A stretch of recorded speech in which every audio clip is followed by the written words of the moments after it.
I've said it before, but nobody goes to work to be a jerk. Usually I say that slightly differently, but I really can't swear in the first minute of an episode. But what happens when you're the one behaving badly? When you're having a bad day, you're being pushed to the limit and you end up snapping at somebody. You really don't want a reputation as a difficult colleague, but you also know you have to maintain your own boundaries. So what do? This week, I'm delighted to bring Dr. Chris Turner back onto the podcast. Now, Chris is the co-founder of the Civility Saves Lives movement and an ED consultant. And last time, we had him on the podcast to talk about how to challenge difficult behaviour in a colleague. But this time, we wanted to turn the tables and ask, well, what do you do when you're the one behaving in a way that you wouldn't want one of your colleagues to behave? Now, side note, since you're watching this video, you might notice a quick costume change from me near the beginning of the episode. And that's because we had to record this episode in 2 parts. And if you want to know why we had to abandon the first recording, check out episode 265. It's linked in the description below. My name's Chris Turner. I'm a consultant in emergency medicine at University of Oslo's Coventry in Warwickshire. And it must be 8 or 9 years ago now, I co-founded Civility Saves Lives. Civility Saves Lives is a grassroots organisation dedicated to raising awareness of the impact of behaviour at individual, team and organisational levels. And people around the world have picked it up, use it, speak under the banner. And the reason for that is because it resonates with people as a message. And I never thought this would be where I am, but it's been the privilege of the second half of my professional career to be able to chat with people like yourself about it. Now, one of the reasons why I just love what you do and we keep asking you back to do stuff is because obviously I help doctors beat stress and burnout. And one of the main causes of stress and burnout for doctors is this absolute fear of conflict and this avoidance of conflict, because a lot of us work in really toxic cultures. So actually, conflict needs to be avoided at all costs because it's actually very, very dangerous to us. But the requests we get so often is, yes, I'm feeling stressed. I've got to have this conversation, or I've got to manage this team and there's these 2 people falling out, or this and that and the other. And so we realize that you can't help people beat burnout unless you help them get more comfortable with conflict. And one of the reasons I think doctors make their overwhelm worse is because they are avoiding the difficult conversations that they know they need to have, which just comes back to bite them down the line. Things escalate, they get much, much worse. So that's my personal opinion. Would you agree with that, or do you have a slightly different take on it? I'm always going to have a slightly different take on it. That's why we love having you on, Chris. Well, what you did there was you gave me permission to have a different take. Or do you have you said, do you agree, or do you have a slightly different take on it? And it's actually a really skilled thing to do. You invited my disagreement. And we know that inviting a different perspective makes it much easier to hear the perspective, and it makes it much more likely you're going to get one. And the reason for that is pretty simple. We work in an incredibly messy environment. Everybody's looking at it from a different perspective, with a different background. Sometimes with slightly different values. Sometimes they're trying to get something different out of the situation. And what that means is if we're all looking at something from a different perspective, and I'm talking here about clinical situations sometimes, I'm talking about a strategic situation, everyone's going to see it a wee bit differently. And what we know is that the best decisions in those circumstances, and it does not matter if we're talking at global multinational board level here, or if we are talking about in resuscitation, it applies to both of these situations. The best decisions are made when we have the best information. Information is king. A problem for a lot of us is that we've been brought up in an environment where we have been led to believe we have to have the answer to everything. It's a personal responsibility. In fact, our exam system feeds this.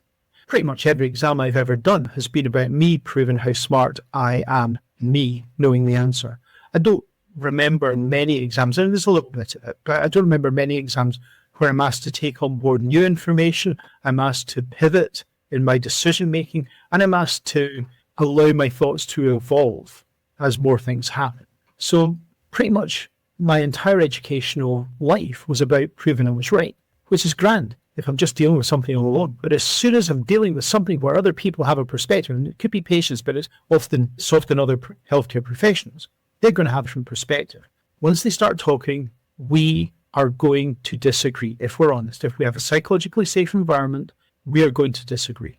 And the crucial question for me at that point becomes, how do you deal with the discomfort of that disagreement? And we've all got a kind of default mode, and we probably got a default mode in our professional settings, and we probably got a stress mode as well. So we're dealing with it differently at different times.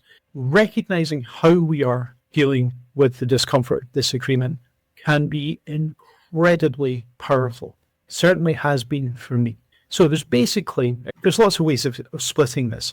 But from the reading I've done and the number of times I've been through different tests like the Thomas Kuhlman conflict inventory, really boils down to three things.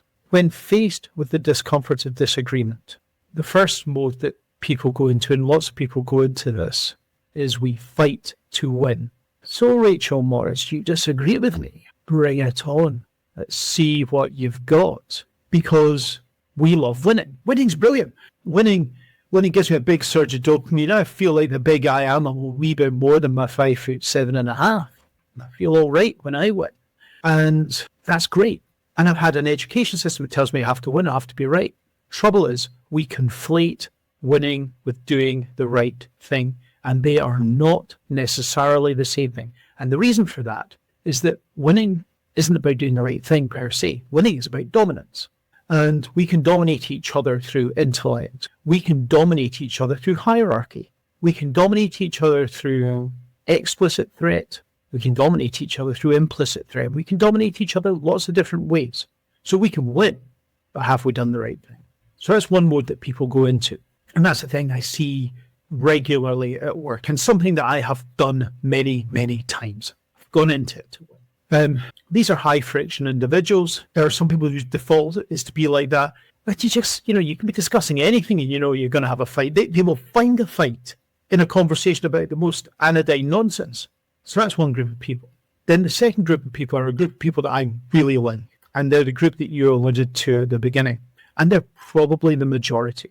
And that is people who are accommodating or avoiding. They're people who don't like a fight.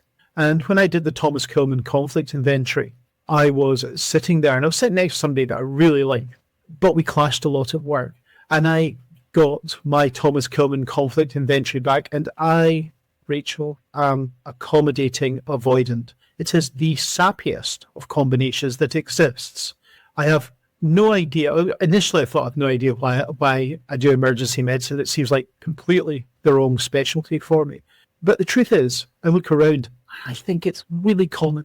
And I like these guys. I like people who are bringing a fight to every bloody conversation. You know what? Can we just agree to disagree on some stuff and just muddle along? I'm cool with that. The thing about this group of people is that I like them. I think they're rather lovely. But they are not contributing information to our complex problem. So they're not helping us get to a better decision. So the first group of people are destructive in their fighting. It's all about dominance. So they don't really bring information. What they bring is dominance. Now, you fighty folk, you might like it. You might think this is how people should be interacting. Us, the lovers, not the fighters. We struggle with that. So they've got those fighty guys, right? And that's the way that they've learned. That, and I think perhaps education and exams reinforce that need to be right. And when they get into conflict, it's a destructive process. It is, or at least it feels destructive to a lot of people. Now, that's one group. Second group of people, when they're in the discomfort of disagreement, they don't like fighting. They don't like where it leaves them. They don't like what it does to them. So what they have a tendency to do is to be avoidant or accommodating, because they kind of just like life a bit more like that. And I mean, and not everybody's everything all the time is always one way. Okay, so we flip, and I'm accommodating avoidant, right? And for people who fall into that category, they will flip into having a fight with somebody eventually. But a lot of the time, what they'll do is they'll be kind of smooth within people disagreeing with each other. They're not looking to win things for whatever reason. It doesn't really matter what the reason is, but the consequence is always the same. Those guys, nice to be around, but they're not contributing to the overall sum of information. They don't tell us what they know, because they don't want what's coming afterwards. And I really do like people who are accommodating. I've got just a ton of time for them. But the truth is they're not helping us in these complex decisions when we're dependent upon having information. So we've got those first two types. We've got people who fight to win, then got people who are accommodating, avoidant, and then we have a third group. And the third group do something completely different. What they do is when they hear somebody presenting a perspective that they don't share, they listen to understand. They don't listen to fight. They're listening to get where the other person is coming from.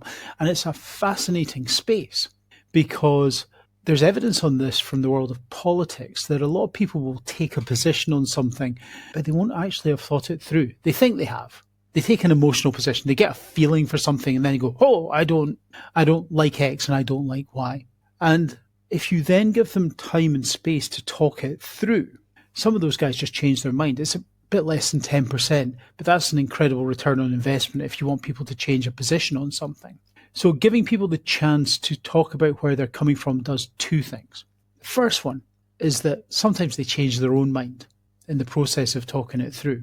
But the second one is if I'm trying to understand some messy situation, it could be clinical, non-clinical, could be work or not at work. If I'm trying to understand some messy situation and I seek to understand where somebody else is coming from, then actually what I end up with is more tooled up to understand and respond, or not, depending on where I'm coming from.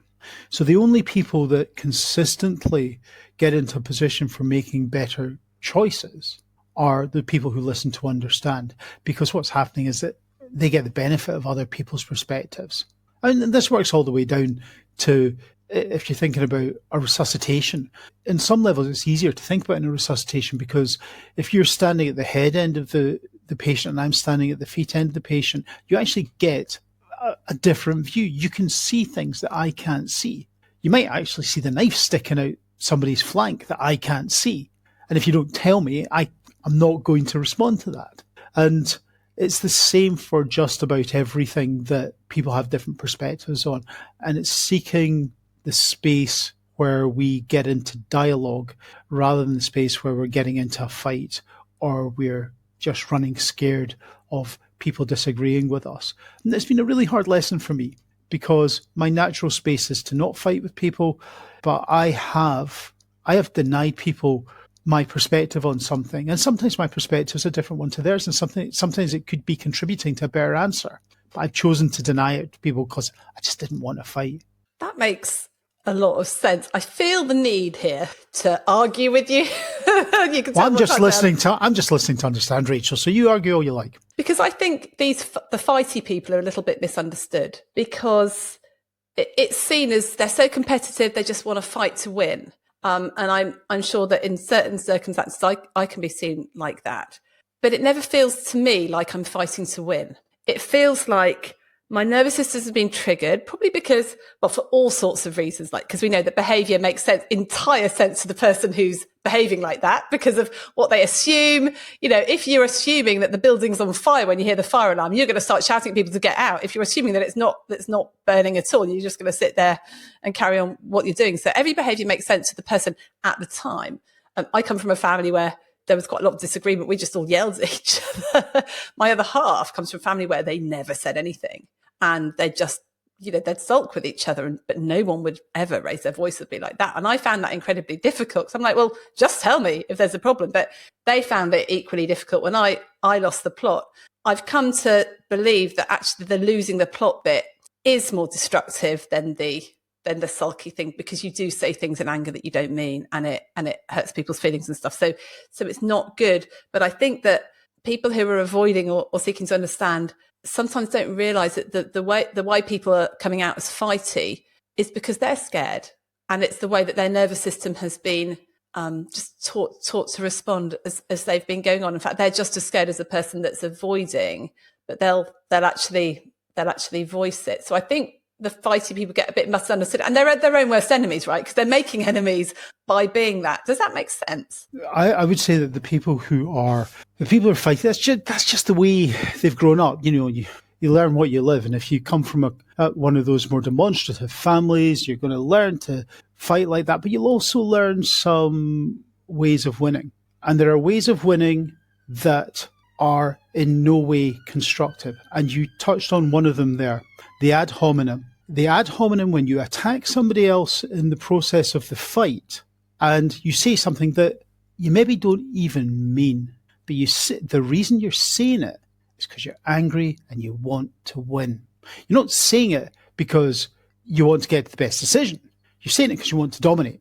And that's because winning is that important. Now, I don't in any way think that because somebody responds like that, that it makes them a bad person. Please don't misunderstand. It's just a person. It's a person. It's people and how they're responding to a situation. What's really difficult to do is to be evolved enough to be able to respond to that in a constructive way if you really hate it. So for me, I want to shout. And you know what? Sometimes I do, and sometimes I am a tool. Okay? And Wednesday this week was new doctors, and the place was crazy. We had 90 patients in majors. Rob, that I was on with, went to resus, didn't come back for 4 hours. When he came back, the man was a shell of himself. But I'd been standing in the middle of the department, and I'd discussed more than 70 patients. And we had a brief break, and then we're back at it. It's now 3:00 in the afternoon. I am knackered. We have 12 new doctors who don't know the systems, and I've been talking to them, and I really want them to feel valued and welcomed and into the team. And then the psychiatric team come in with an interpreter device. It's a sort of an interpreter on a stick. And they turn it on, and it's crazy loud. It is so loud, they're 5 or 6 meters away. I can't hear the person next to me. I wait 20 seconds, or at least I think I waited 20 seconds. I probably didn't. It was probably less than that. And then I just shout, "Can you please turn that down?" I in no way helped the situation there, because what happened was that they were offended that I had shouted across the department at them. I was knackered. And my brain was gone to mush. And one of the guys came and he was quite hostile to me afterwards. And I kind of don't blame him. It's taken me 2 days to get his name, so I'm going to have to write to him this afternoon and send him that "I'm sorry I was a dick" email, which is what I will do. And the thing is, when we do that, we're not exploding because we want to make things worse. We're exploding because we've kind of reached the end of our tether, and then and I think recognizing that has a very significant impact on other people's ability to perform is one of these bits that falls into leadership for me. Now, it's true for everybody, but if I'm the boss and I display these behaviors, I normalize those because nobody stopped me. Nobody came and said, "Chris, you're being a dick." They probably all recognized I was knackered. They're nice. They like me. I've worked there a long time. Thing is, there's people there who don't know me. You might think that's my MO. That's how it works for me. And I probably destroyed the ability of a bunch of people to perform well at that moment in time. And one of the points of me telling that is that there can't be many people who don't think about this more than I do. And fighting is not my natural place, or being offensive is not my natural place.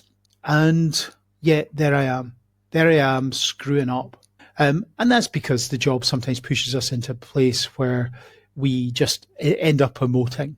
So I think the recognition has to be that we learn ways of interacting with other people, but sometimes there are other ways that we can learn to interact with people that result in better outcomes, and that one of the crucial abilities that we all need to have is adaptability to situations and to changing who we are at a given moment.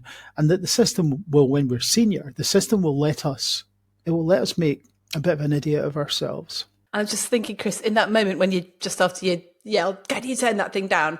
If they'd have come back at you and said, "Stop being so rude," or whatever, how would you have reacted and or felt? So that is kind of what happened. So what I actually said was, I shouted, "Please, can you turn that down?" I'm well aware that my accent sounds hostile to a lot of people, and I wasn't feeling hostile, but I was absolutely, there was so much noise. I was completely overwhelmed by it. And I was knackered, and I was thirsty, and I was meant to be getting away sharp from my shift because I needed to collect Tamara to take her to something, and I wasn't going to make her, and it was hot, and it was all the bad stuff. And the guy came over to me, and this is the guy I'm going to write to today. He came over to me and basically said, "You were really rude to me there." And I thought, you know what, you're right, I was. I didn't say that out loud. What I said to him was, "I'm sorry, it wasn't about you, it was about the noise. The noise was so loud." And sometimes being clear that this is not an attack on a person, this is an attack on a thing that's happening, can be helpful. I'm not sure if it was or wasn't in that setting, but it was the best I could do in the circumstances. And I can do better now that I've had a night and a half sleep and something to drink and, just a wee bit time away from that environment. But our environments push us into positions where we are not the best versions of ourselves. Yeah, and hearing that story, I'm sure everybody's thinking, yes, we absolutely on your side. We can see how you got to that point. Obviously, he hadn't seen all that, so he was just receiving it as it was. And I know that if it was me, I'd have gone home and felt utterly awful about it and feel really like, oh God, how did I do that? When everyone else going, well, look what you were coping with there. But I think that is the problem with being one of these fighty people, is we react in the moment because of the circumstances in the system, and then we feel absolutely awful about it. And we get this overwhelming shame that you've responded like that and nobody else was, and now I've got to go and fix it. And out of all that awful day that you had, that's the thing that you remember, when there was loads more stuff that was really, really bad. And so I just think we take that second bullet all the time by feeling then shame about the fact we have been fighty. And then everyone else also thinks we're the bad guys too. And it completely detracts from the thing that actually was happening. Like this ridiculously loud interpreter on a stick or whatever it was. And then the focus becomes off that and onto our behaviour. And then the stuff that actually needs changing never gets changed, because you then become the bad guy, all because of just how you reacted, because what you said in that circumstance was totally fine. Please, can you turn it down? It wasn't what you said, it was how you said it, right? Absolutely. How you said it. And I guess that's the lesson for the avoidance and the fighters, that probably what you're saying is totally right and really important to say. You've just got to change the way that you say it. And I don't think there could be many people who think about this more than me. And I still screwed it up. And I was aware, probably a nanosecond after it came out of my mouth, what I was doing. But it had escaped. It was gone. And the thing about that is that once we do recognise it's happened, we have a responsibility to make it better. I am somebody who can say sorry. And although I felt justified, now the problem is it's really difficult to say sorry when you're feeling really justified in it. I was burning with the fires of self-righteousness. I was wrong, but I was burning with the fires of self-righteousness nonetheless. And it was a microaggression on a day that had been hurting me all day. I mean, the other thing that was happening on that day was people were not helping each other at work. And I work in an organization where people help each other. And we had got into this loop of people not helping each other there was a very specific thing we were trying to get done, and we could not get it done. And everybody was just pushing the problem onto somebody else when somebody could have fixed it for us, but we couldn't fix it. And it was truly a genuinely very difficult day, and a very unusual one for the organisation that I work in. And as you're talking, I'm thinking, it's all very well in hindsight, isn't it, with the retrospective scope going, okay, this is what was happening. I shouldn't have done that, and I'm going to email and apologise and all that, which is really, really important. But how do we manage it in the moment?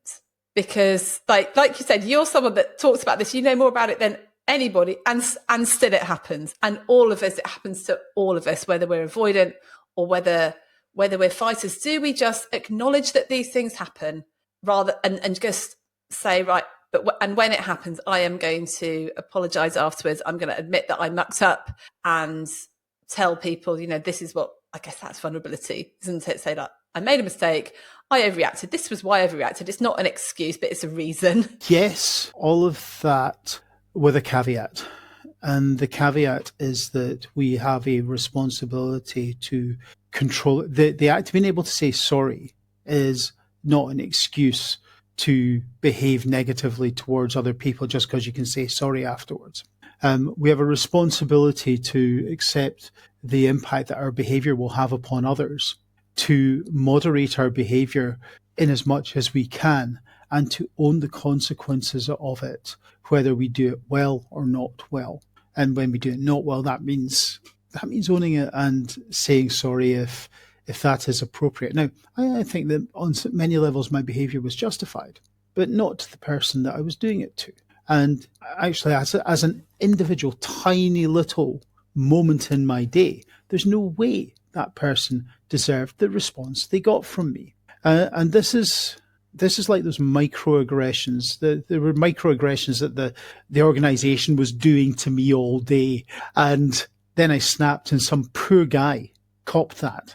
And I could walk away from that going, well, the bloody organisation needs to make my job better. And there's a bit of me that thinks that.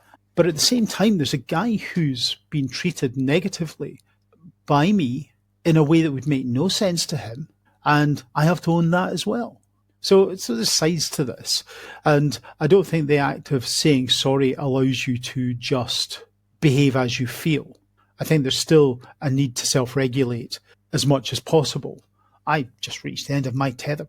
I heard an interesting comment the other day that a mistake made more than once is a decision. So, if that happened again and you did it again, then actually it's like, well, you probably know what you were doing because you'd realised that what had happened last time. And I don't think so. Look at me coming back with an I don't think so. Straight in there with a fight. Thank you. Yeah, tell me why. Because I think there are environments within which we can be the best versions of ourselves. And then there are things that we can do physiologically and psychologically to people where we stretch them and stretch them and stretch them till it is impossible for them to be the best versions of themselves. So you might snap at somebody when you have been kept awake for 26 hours. If I keep you awake for another 26 hours and then you snap at somebody again, I don't think that's a decision. I think that is a consequence of environmental factors, and that we can do our absolute best to be the best versions of ourselves. But when we are put under strain that reaches the level of being intolerable to us, then pretty much everybody is going to snap at that moment in time. And there's just a couple of other silly wee things happened that day after I left work. The first was after I left work, I was driving home and I drove the wrong way because my brain wasn't really functioning. And then I got stuck in a queue of traffic and somebody let me in. And I was very, very grateful. We were doing about 1 mile an hour. And I went to hit my hazard warning lights to say thank you to them. I'd stuck my hand up. I'm all about the gratitude. And do you know what I did? I pressed the bloody brake button on my dashboard, not my hazard warning lights. And my car just went, boom, came to a complete halt. Didn't hit anybody. It's Birmingham. We're going so slowly. It's almost impossible to crash. But he must have thought, what the hell have I done? I've let this guy in front of me who's just slammed his anchors on. And it's because I was so tired that I really wasn't able to do much. And I'd gone to bed at 9 o'clock the night before because I knew it was going to be a tough shift. One day after work, this is years ago, I drove out of work and drove the wrong way round a roundabout. I was so tired. And this is the extremes that people get to when they're absolutely exhausted, when their brain is empty, and crazy stuff that happens. And we all know about people who crash their cars when they're fatigued. But I think there's a decision-making fatigue that happens as well. And that this must happen in most jobs. But I imagine general practice has this intensely, that come the end of a day when you've made hundreds and hundreds of decisions, you get to the end of the day and you just can't think. Somebody said to me the other day that they've sometimes got home from a shift. It was my mate, Marius. He said to me, and his wife, Jude, would say, do you want a cup of tea? And his response was, don't make me make a decision. Do you want a cup of tea? Else. I don't know. That's a crazy place, but I think people get there. Do you think then, Chris, it's a case of awareness, or do you think it's a case of trying to change the environment? Because I'm thinking to myself, it would be really nice to change that environment for everybody. And if you were a leader in charge of everything, then you could possibly. But given that we work in a very complex, stressed environment, there's only a little bit you can do about that. And like you said, you had the awareness that the shift was going to be difficult. You went to bed early the previous day. But I think that a lot of us just don't recognise how tired we are, how much our brain doesn't work because we've been drilled to think, oh, we're doctors, we're literally superhuman and can go on for forever. So it's almost like that hazard lights going on, thinking, okay, there's a warning, then there's an accident up ahead, there people have got their hazard lights on, it hasn't, nothing's happened yet, but let's just be careful here because I can feel I'm about to snap. Yeah. So I think it's both. I think it's both having the awareness and then actually manipulating our environment so that we are able to cope with whatever is coming. One of the things that happens in emergency medicine is a lot of places have 6-hour shifts for the people who are in charge of the department, because it's recognized that the intensity of work is crazy. We're still working 8-hour shifts. And I think that's probably a little bit on the long side. We used to do 12-hour shifts. And I, by a couple of hours into the 12-hour shift, I was really concerned with my decision making sometimes because there had been so many decisions. So I think the environmental part is important. And we have to talk about it. And an awful lot of people listening to this podcast to be senior enough that they have a little bit of ability to self-determine around their environment, or at least to influence it. So there's that. But the other part is the awareness that we are getting towards the end of our tether. And sometimes there's something we can do about that. Sometimes there's not. But recognizing that there is, that we are getting towards the end of our tether does mean that we can do whatever it is that helps us in that time. And that'll be different for everybody. For me, one of the things that helps me is when I'm getting a bit frazzled, it's often to drink a couple of pints of water quite quickly, because I realize that what's happened is I've got a bit dehydrated, and we know the evidence on dehydration is that, once you get to 1% dehydrated, you can start to measure statistically significant cognitive decline. And, it's just one of those things where we get dehydrated, we don't think so well, and then we go and drink something, and I feel like my brain comes back online a bit. And that's a simple fix, isn't it? So what can we do about environment? Take a break. It's like the busier you are, the more you need those breaks. And we think, it's counterintuitive. We think we get less done if we take breaks. You actually get a lot more done if you take breaks. So but the more frazzled you get, the harder it is to recognize, I guess. Yeah, it's doing the other thing that is an investment in efficiency. And nobody talks about this, is that relationships are an investment in efficiency.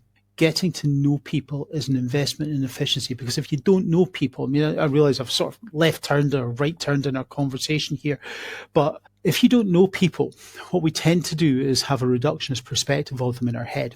So I don't know Rachel, so she asked me questions, so she's just hostile, and that's how I think about it. And in my head, you're this two-dimensional, nasty Rachel, the hostile person. And you probably think I'm Chris, the blob of uselessness. And what happens is, if you don't know each other, you tend to fill our understanding of each other's actions with the stereotype or whatever we've decided, whatever rule we have around who the other person is. Once we start to get to know each other, it's much harder to think of, if I know a couple of things about you, if we've shared a bit of information, then it's much harder for me to fight with you, because I tend to see you as a human being, not as a bad object. History is littered with examples of the dehumanization of other people, which is the thing that comes before treating them like they're not humans and allowing ourselves to do terrible, terrible things to them. We do it at a national level, but we also do it at an individual level. And the counter to it is to spend a little bit of time getting to know people, asking people how they're doing, connecting. That connection leads to understanding, which leads to people helping each other. And if you want to be efficient in a system, and being efficient in a system is a function of, you can look at this lots of ways, but it's a function of three things. There's what I know. I cart that around with me everywhere I go. This stuff I know. But then there's, how do I get something done in this system? So understanding the particular system that I'm working in. And I think people would recognize that. It's like when you move from one job to another, you might be going into the same job in a different place, but you feel like you've caught stupidity along the way. So there's what you know, you carry that around. There's how you work within that system, which takes time. And the third bit is relationships, because it's the thing that helps you to learn how to work in a system quicker is somebody who helps you navigate it. And getting to know people means that we tend to get into a position where we help each other out and we show folk how to do something. You're much more likely to show somebody how to do something if you know them just a tiny little bit. It's why the best teams check in. They take a moment to see where everyone's at. It doesn't mean you have to say the particular thing that's going on in your life, but over time that check-in becomes something that builds trust if it's authentic. And people, Rachel stopped seeing Chris as the useless blob and start seeing Chris as somebody who has to go away and get this done for one of his kids. He has to go away and do this because maybe my mum's sick or something. And there's other stuff going on in my life. And it's much harder to just think of me as a negative object in that setting. And I've encountered this many times where I do lots of appraisals for people. And sometimes I will do appraisals for people that I don't know that well, but they have a reputation. And their reputation's not great. And then I do the appraisal with them. And at the end of it, I'm like, dear God, you do well to get up in the morning and come to work. Coming to work is a victory for you. And I am dead impressed that you make it to work. And that's one of the privileges of the appraisal process of getting to spend a bit of time with people and understanding where they're coming from. And I do lots of appraisals for really senior people. I'll tell you something. Not once have I done an appraisal for somebody and at the end of it thought, oh, you're a nasty piece of work. Not once. And I've done hundreds of them. At the end of them, I've walked away from them thinking, whew, they're but for the grace of God, eh? Other people's lives. Yeah, no, well, it's back to every behaviour makes sense to that person that's doing it. If you knew what they were coping with and doing, the behaviour would make sense, even if it's not helpful behaviour, it's not constructive behaviour. You know about it. We're very bad at getting to know each other in healthcare. One of my sort of mantras for general practice is have some coffee breaks together. And we haven't got time for coffee breaks. Oh my goodness, it's like the most important thing that you can possibly do in terms of team building. Yes, right? Sandy Pentland. Sandy Pentland's a researcher who looked at specifically that. He did it in telecoms centres. And all you do is send people on their break together, just in twos. You send them on their break together.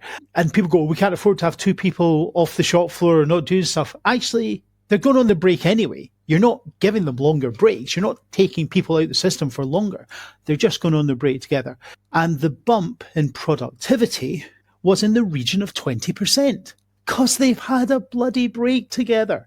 And all that's happened is they've bonded and they're now in the trench together. They're in the trench together. It's us. We're together. We're part of a team. We know each other. And then we tend to work a wee bit harder. We're socially facilitated, but we're working for each other as well. I mean, breaking bread's a good thing for people to do, full stop. Just the act of going and sitting and having a chat with somebody else. And yet sometimes that, pretty much the last thing I want to do sometimes on my break is, and this is maybe just grumpy old man time here, but sometimes the last thing I want to do is talk to anybody. I kind of would like to sit in a sensory deprivation tank and spend a period of time just floating, and then being able to go back to work, having turned my brain off for a bit. But actually, that talking to people and connecting with folk is really good for us, and it's probably more rejuvenating a lot of the time. Do you think it would have been harder to yell, turn that thing down at the psychiatric team if you'd have spent 10 minutes chatting with them a week before and you knew who they were and where the kids went to school? Yeah. And also they wouldn't have thought I was such a dick when I did it. They'd have thought, oh God, Chris, what's wrong with you? Are you all right, man? He's had a bad day, poor Chris, right? Yes. Yeah. I think shouting is fascinating because if you have somebody who shouts in your workplace, that doesn't mean that you've necessarily got a toxic workplace. It's not the act of shouting that determines the sort of workplace you're in. It's the response that people have afterwards. So if I shout in the workplace and everyone goes, it's just Chris, just let him do his thing. You've got a toxic workplace. You've normalized it. If I shout in the workplace and then people come up to me and go, are you okay? What happened? Then you don't have a toxic workplace. And that's what happened to me. I shouted, people checked in on me. You don't have a toxic workplace. Then you have a compassionate workplace with human beings who get pushed beyond the edge. And the problem is the system pushes us and a person cops it. And then you're blamed, not the system. Then it's bad, Chris, that I've written this down, the blob of uselessness. Bad blob, not bad system, right? Yes. Yeah. And then we yes. start to blame each other rather than actually put the problem where it should be. Absolutely. So when someone does behave in a way that they don't want to behave, ask them what happened. Are they okay? But also go, well, okay, well, what factors led up to that? Let's not just look at what happened. Let's look at it's like you say, on a macro level with the people you do the appraisals with, let's look at their lives. Like what's going on? Actually they're doing really well considering what they're having to cope with in their personal life or whatever. But what happened today that led up to that? And I have really been challenging myself to think about that much, much more ahead of time, and I think I talked about it in a recent email where I sort of yelled at two complete strangers on, within an hour just because I was late. I was pushed. I was trying to get somewhere. I was worried about letting somebody down. And then I did it. And I was like, what the frick happened there? Because that wasn't how I would normally choose to behave. So how can I then give myself a bit of a break and recognize that I shouldn't have done it? But then also think, right, how can I avoid being in that position in the future? Yes. And we all want that ability to change ourselves in terms of the future. We all want to be able to not let that happen again. I guess my word of caution there would be, you're pretty driven. I'm pretty driven. People listening to this are pretty driven. We are going to drive ourselves. When we get to the outer limits of how hard we can drive ourselves, there's stuff that's not going to respond so well. And our interactions with other people are not going to be as good as they could be. And there is a point at which we might still be trying to achieve, but we're going to damage other people in the process of doing that. And our drive to achieve may be actually getting in the way of achieving, and certainly in the longer term of achieving with other people, because we all know people who get what they want by being pretty damn unpleasant in the moment. And we know that works for them. But we also know that we avoid those people in the longer term because we just don't want that kind of interaction with them. And we could be those people. We will be those people sometimes. And you see this when people are really driven at work and they're desperately trying to make things better. But sometimes in their drive to make things better, there's a fair amount of damage caused to other people who then respond to that by withdrawing discretionary effort, who respond to it by doing the whole quiet quitting thing and checking out. And that's a disaster. And what we want is a bunch of people who feel valued, respected, seen in the workplace, who don't feel blamed for things not going well, and who are then able to be the best versions of themselves in the workplace because we're creating an environment for them that makes them feel seen, valued, and respected. When we're really pushed hard, it's pretty difficult to do that sometimes. And there might occasionally be cause for it. But if it's our norm, if our norm is to push, then we're going to hurt people at the edge of that. And that's probably not to the overall benefit at the end of it, some of the time. Do you think that doctors recognise that in themselves particularly readily? Because I think the doctors, some of the most abrasive people I know are doctors. And that might just be because that's how they think they should behave. But genuinely, I think some of us don't realise how we come across to people. And I think that's partly because of the culture, how we've been trained, but it might also partly because some of us are neurodivergent and perhaps don't pick up on the cues that we're getting from other people, perhaps, or we're impulsive, or I don't know. Are you suggesting that people who get into a university degree on the basis of their ability to stay in their bedroom for 3 years as adolescents and get 3 A stars might not then be brilliant at understanding other people's emotions, right? I mean, when you put it like that, Chris, no, of course not. No, of course not. And they then spend all this time working and becoming incredibly knowledgeable about stuff by studying books a lot of the time, or the internet now, I guess. And then we would be surprised that they're deep in one bit of intelligence and maybe not so deep in another piece of intelligence. So they might have a high IQ, but with a less emotional intelligence. I think that's almost a given that that's going to happen for someone, and not for everybody. I mean, the totally beautiful thing about emotional intelligence is the evidence on this tells us that, your emotional intelligence is not static. IQ is relatively static. Emotional intelligence is not. We can learn to be better and better and better at this. And if you keep your marbles, people's emotional intelligence improves into their 80s and 90s if they want to work on it. So there's a chance here for us to be better by thinking about this stuff and working on it. And if, as you were talking about that and how we are, and we're talking about us as doctors at this point, how we can be really abrasive, I think we're something else as well. I think we can be highly judgmental. And the judgmental thing that I see coming out most often when I'm running workshops is people, when we're talking about other people, what don't they like in other people? What grinds your gears? This is a question we ask really frequently, and it's doctors who say it, almost always doctors who say it, is laziness. We hate laziness. Laziness is a sin on par with all the very worst sins in the workplace for a lot of people. And when we decide that somebody else is lazy, we have made a judgment about their character. We have decided effectively that they are bad. Now, if we decide that somebody else is bad, that gives us the moral authority to punish them because they're bad, lazy. And what then happens is I perceive somebody to be lazy, so I give them down the banks. I give them a really hard time about it, and I attack their character. What's fascinating about laziness is we are quick to point the finger at other people. However, when we ask a group of people about, hey, think about the last time you didn't do something. There's a thing, it's a work thing, you've not done it. What happened to make that thing not occur? When you get into the conversation with people, it's fascinating. They didn't do it because they didn't know how.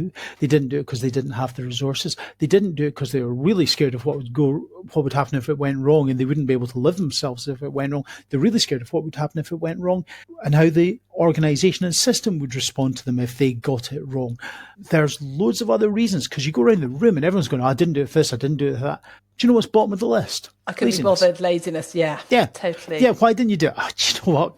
Couldn't be arsed. There you go. Don't you think it's because of this resentment that we have? So I think doctors have had this success story that I've got to work hard, and the way I'm successful is to work hard. And so when there's more work, I work harder and harder and harder, and we feel really over responsible for everything. So the buck stops with us. So I can't say I'm not going to do it.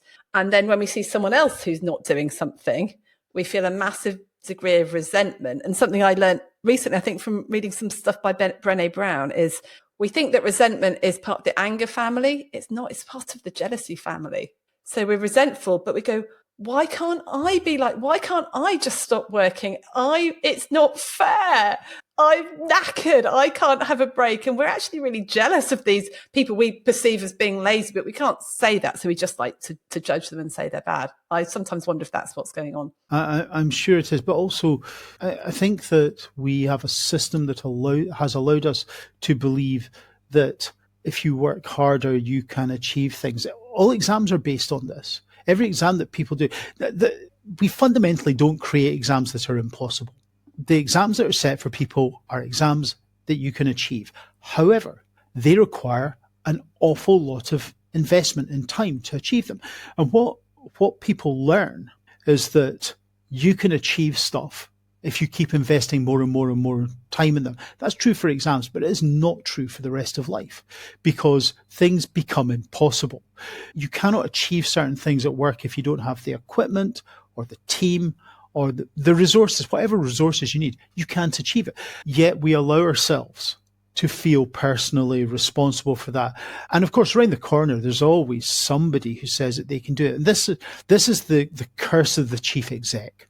And I heard this is a guy, Richard Beacon, really good guy. He was the chief exec at City and Sandwell. And Richard Beacon was talking about this at a conference. And what he said was this, right? So I'm running this great big organization. I've got the money, and we can't do everything we need to do. It's not possible with the resources we've got. However, if I say this cannot be done, there are 10 people standing in the shadows going, I can do it. I can do it. I can do it. And people listen to the person who say they can do it. And these guys genuinely believe that they can do it. They're wrong. They can't. But they genuinely believe they can do it because they have a work as imagined version of whatever the chief exec is doing. And they think they could come in and just make these sweeping changes and sort it all. And it's a really difficult place for somebody who's in that kind of position, because turning around and say, I can't do it, means that there will be other people say, well, that's because you're not good enough. I could do it. And it stops us having honest conversations about the achievability, what's actually realistic for us to get through at a given point. Out of all this, what was your main, what would you say, because you've got this live example here, what would your 3 top tips be? And also for people that are witnessing this going on, I can imagine, like you said, people came up to you and said, how are you doing? Are you okay? But if one of your colleagues has stormed up and said, that was totally inappropriate, it probably would have, goodness knows how you'd have felt. So firstly, I think that when you know people, or even if you don't know people, so I don't think this, nobody came up and said that was totally inappropriate, even though it was. They came up and checked out it was all right. That's the response that lets people grow. If somebody had come to me and told me it was totally inappropriate, I was full of the self-righteous fires, I wasn't going to be able to hear that. In fact, telling people that they're wrong, telling people that they're inappropriate, it's just like saying you're bad, is useless. It's all you do is you take a person who's hurting and you hurt them a bit more, because that's been proven to not work ever, basically. It just doesn't work. I realize I've used some sarcasm today. I don't use sarcasm as a general rule, and I'm rubbish at it. So I obviously bring out the sarcastic in you, Chris. Well, I don't, who knows? But what we want to do when somebody's abreacting is look after them. The person who can't do that, unless you're like something very special, is the person on the receiving end of it. That's too much to ask. But we can be checking in on people and checking that they're all right, and also checking in obviously on the person who's been the recipient of this. Because actually these behaviours, if they're not normal to somebody, are a warning sign that something isn't right. And it's an opportunity. It's an opportunity to reach out, look after somebody, perhaps stop things getting worse. And frankly, none of us want things to get worse for our colleagues who are struggling, because at a totally selfish level, they go off sick. See, when your colleagues go off sick, the total amount of work to be done doesn't go down. You just get more each. The pie is sliced in a different way. So for me, the first bit is the reaching out to people, recognizing that there's the personal bit is recognizing that we're getting to the end of our tether and doing something about that. It'd be nice if we could get to the end of our tether once or twice and then start to recognize that on a regular basis and do something about it. So much food for thought. You know what I'm going to say? I'm going to ask you to come back again at some points, because we've got so much more to talk about. You've been so generous with your time. If people want to get hold of you or find out more about Civility Saves Lives, what's the best place to go to? So civilitySavesLives.com is us. What we do is we collate a lot of evidence on civility, not all of it because it's exploding all the time, but we collate a lot of evidence. We try to make sense of it, and we have a lot of resources there. And you know what? Sometimes people want to chat to me about stuff. And if they write to the website, I pretty much chat to everybody that wants to talk to me. And it can take a long time to find a little slot. I talk to 10, 15 people a week. But, if people want to talk, drop me a line. Chris, thank you so much. Hopefully speak again soon. Excellent. Later. Have a lovely day.